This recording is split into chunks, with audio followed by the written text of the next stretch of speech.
Daniel just crossed $100,000 saved and invested. No confetti, no big lottery winner feeling, just a slightly bigger number on a screen than there was yesterday, after years of showing up and doing the same boring thing every single month. Drake, watching closely over his shoulder, looks almost disappointed on his behalf. Here's the thing Drake genuinely doesn't realize. The feeling was never really the point. Something real and mathematical actually does change right around this number. It just isn't visible on the screen. The milestone itself was never going to feel like anything special, and that's exactly why so many people give up on the years leading up to it. The emotional payoff doesn't show up on schedule. The mathematical payoff does, and it's what this video actually covers. Quick one before we get into this. If the actual math behind money milestones is useful, hit subscribe, new video every week. Compound growth doesn't care about round numbers at all, but $100,000 tends to be roughly where its effect becomes noticeable to an ordinary saver, not just a spreadsheet. At that balance, a typical long-term stock market return starts generating real dollars every year, not symbolic ones. An 8% return on $10,000 is $800. The same 8% on $100,000 is $8,000, money showing up whether or not anything gets added that year. That's the actual shift. Below six figures, growth is mostly a function of what you personally contribute. Past it, growth increasingly becomes a function of the balance itself. The money starts doing a meaningfully larger share of the work. Put some concrete real numbers next to each stop along the way here. An 8% return generates about $800 a year on $10,000, about $4,000 a year on $50,000, and $8,000 a year on $100,000. None of those dollar amounts required a single extra decision. They show up purely because of the size of the balance already sitting there. Run the actual numbers. Someone investing $500 a month at a conservative 8% average annual return takes about 10 years and 8 months to reach their first $100,000. Getting from $100,000 to $200,000, same $500 a month, same return, takes only about 5 years and 8 months, nearly half the time, for the identical amount saved. At $1,000 a month, the pattern is even sharper. About 6.4 years to the first $100,000, then only about 4.2 more years to the second. Each additional $100. $0 after that arrives faster than the one before it, not because the saver is doing anything differently, but because a larger and larger share of the total is being generated by the balance itself rather than by new contributions. This math assumes something specific, a long-term average return held consistently without pulling money out along the way. Markets don't move in a straight line. Some years are down, some are sharply up. And 8% is a conservative planning assumption, not a guarantee. The S&P 500's own long-run historical average sits closer to 10.5% nominal since 1957, or roughly 7% after inflation. The math holds directionally either way. It's the mechanism, not the exact number, that matters. A more conservative assumption simply stretches the timeline. A stronger one compresses it, but the shape, the second $100,000 arriving faster than the first, holds at almost any realistic long-term return. The one behavior this entire effect depends on is simple to state and hard to do. Stay invested through the years that don't feel good. Because the acceleration only shows up if the balance is still there to compound. This is also why panic selling during a downturn is so costly. Selling locks in the loss and removes the balance from the table right before it would have recovered, and historically, U.S. markets have recovered from every prior downturn, even though the timing of any single recovery can't be predicted in advance. The cost of missing just the handful of best market days in a decade, which often cluster right around the worst ones, can meaningfully reduce long-term returns. The reason the first $100,000 feels so noticeably and disproportionately difficult isn't a personal failing. It's that, at low balances, almost all the progress is coming from willpower. There's no meaningful compounding tailwind yet. Every dollar in the account got there because someone chose to put it there instead of spending it month after month for years, before the math started pulling its own weight. That's also exactly why giving up right before this stretch is the most expensive mistake in personal finance. The years that feel the slowest are the years buying the acceleration that shows up later. It's worth being honest about how long this stretch actually feels. Years 4, 5, and 6 of consistent saving often look nearly identical to year 1 on a monthly statement. The visible progress genuinely is slower here than it will be later. Knowing that in advance is itself useful. The plateau isn't a sign something is wrong. It's the expected shape of the early curve, and the same curve every long-term saver goes through before it bends upward. Where that saving actually happens matters too. For 2025, the 401k contribution limit is $23,500 a year, $31,000 for anyone 50 or older, and the traditional or Roth IRA limit is $7,000, or $8,000 for the same age group.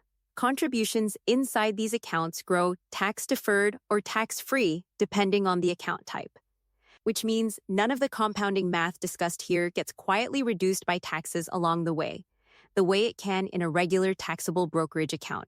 An employer 401k match, where offered, is the single fastest legal way to accelerate toward this milestone.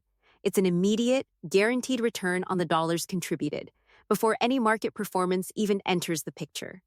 Capturing the full match is worth prioritizing before anything else discussed in this video. 2 specific habits explain most of the difference between people who reach this milestone and people who stay stuck below it. First, automating the decision. When saving happens automatically before the money is ever seen, it removes the need to redecide every single month, which matters because willpower is an unreliable long-term strategy, especially across a decade. Second, capturing a raise instead of absorbing it. A common, useful rule is committing to save 50% of every raise before adjusting spending upward at all, because spending has a well-documented tendency to rise automatically to match income, a pattern researchers call lifestyle inflation.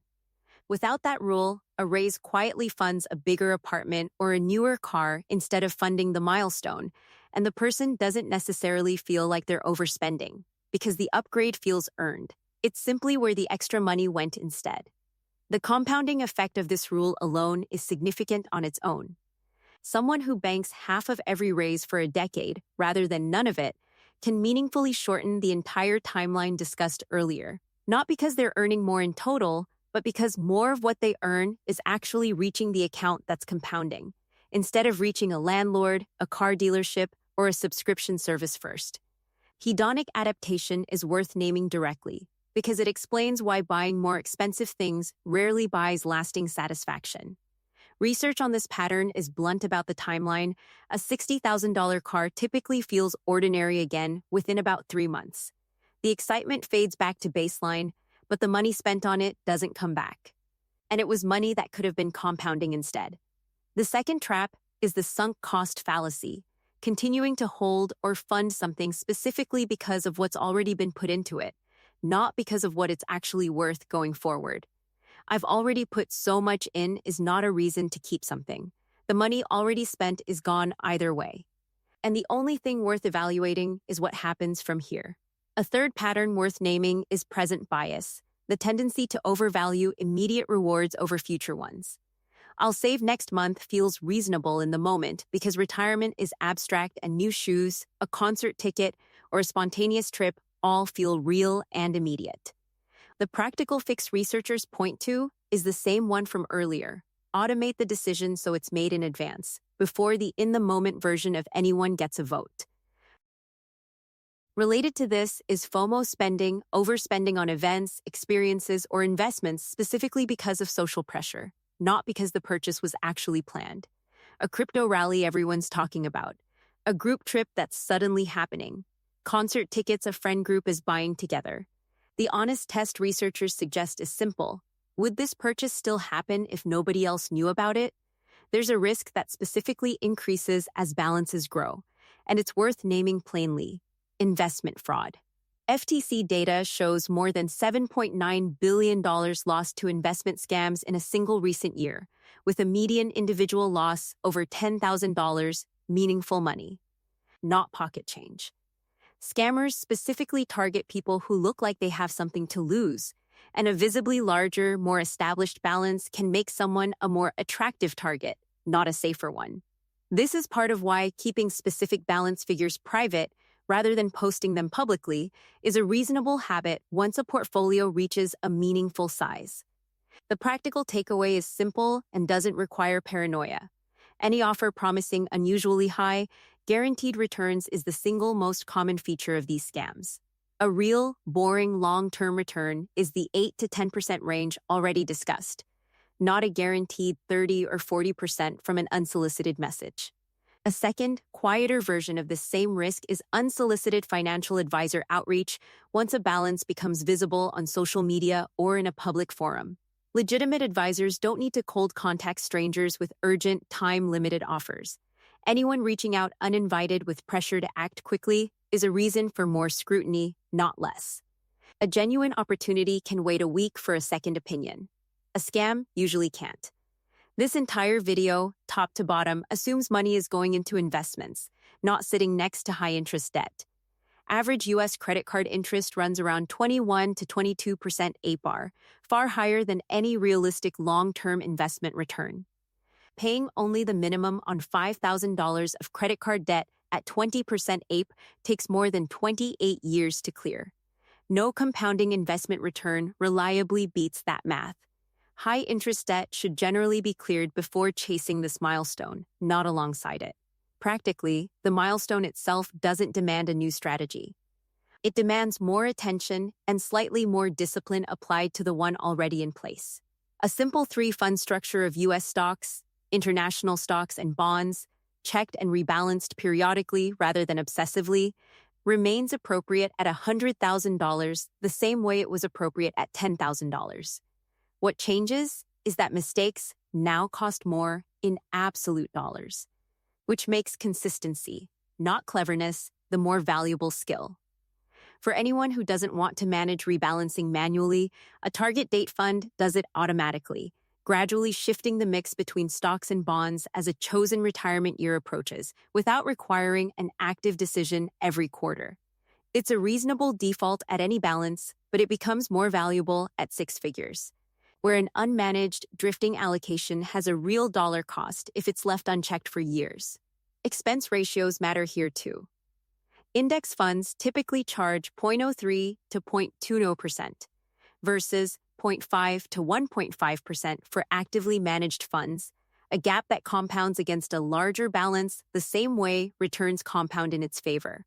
It's worth connecting this back to something measurable.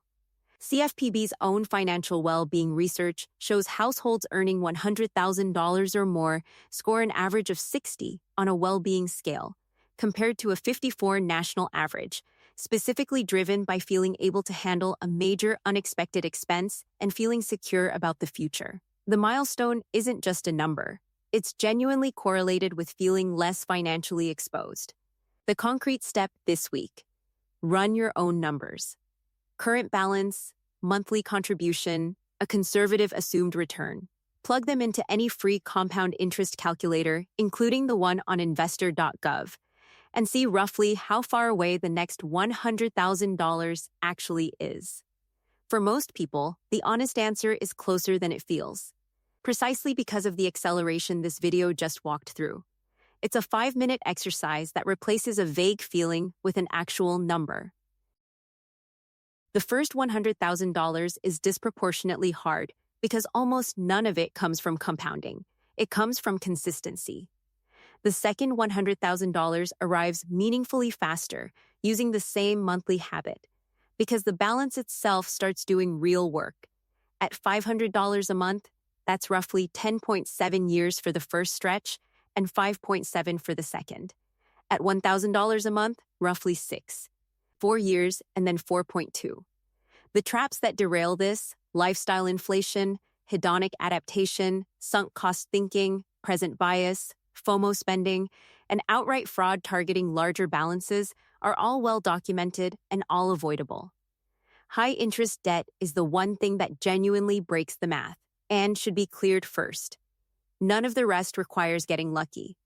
It requires staying invested through the years that don't feel like progress yet. This video is for educational purposes only and is not personalized financial advice. If this changed how you think about your own next milestone, subscribe. New video every week. Run your own numbers this week. It takes 5 minutes and tells you more than any feeling will. Next up, the $400 repair that breaks one budget and barely dents another.